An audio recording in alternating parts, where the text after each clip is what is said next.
Hi, and thanks for logging on to the Daily DVAR Halacha. And it's a brand new halacha for you, and it's for Wednesday, the 23rd day of August, the first day of Elul.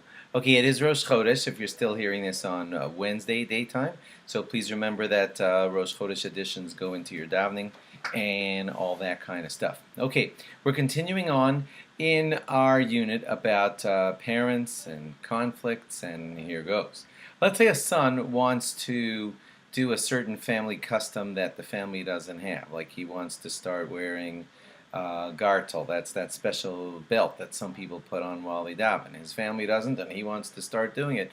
So it could be that in some way or another it's embarrassing to his family.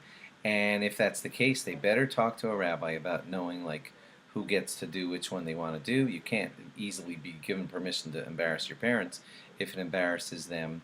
But the other piece of the side of the thing is that your parents are not supposed to stop you from doing mitzvah. So if it's embarrassing to the parents, then it's that delicate balance, and a rabbi should be spoken to.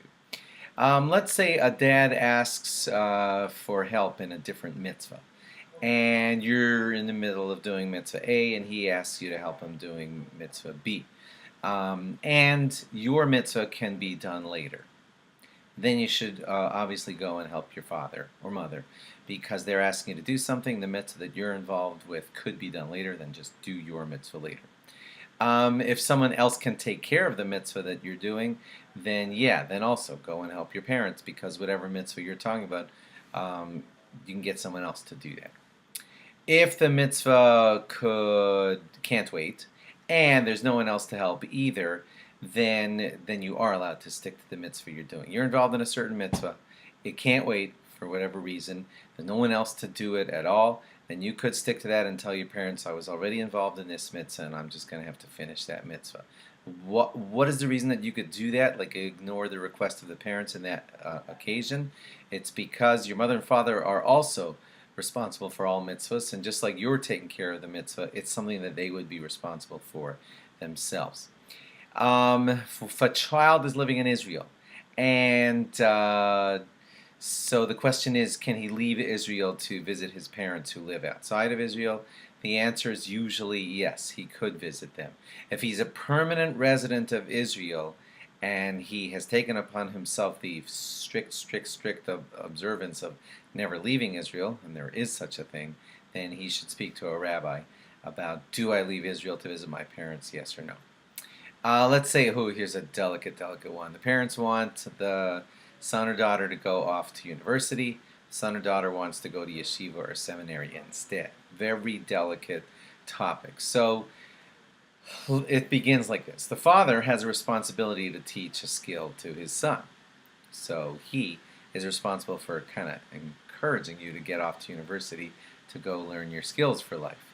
On the other hand, there are some rabbis who say that that skill that the father is responsible to teach, like a son, is only the obligation to teach him Torah, not the obligation to have him go off to university. So that makes the question go, I'm not deciding it yet, we're actually going to continue. And one other thing to consider is sometimes the son is just not all that good at learning Torah, and the father says, well, I need to be teaching you a skill, you need to go off to whatever schooling now, because it looks like you're not going to excel in your Jewish studies because you just don't do that well at it, and I need to get you off to university so you can start preparing for your livelihood, for your life. So when these factors come in, we're not even going to get to finish it today. We're going to continue tomorrow what to do in these delicate situations where children want to go off to study in a yeshiva. The father says, but I have my responsibility to see to it that you learn a trade in your life, and let's say the child is not so good at learning Torah, and the father says, you're not going to be a rebbe, you're not going to be a rabbi, you have to start learning how to do this trade that I want you to learn. So we're going to continue on that delicate topic tomorrow. Thanks for logging on, and have a good Chodesh, and log on again tomorrow for more.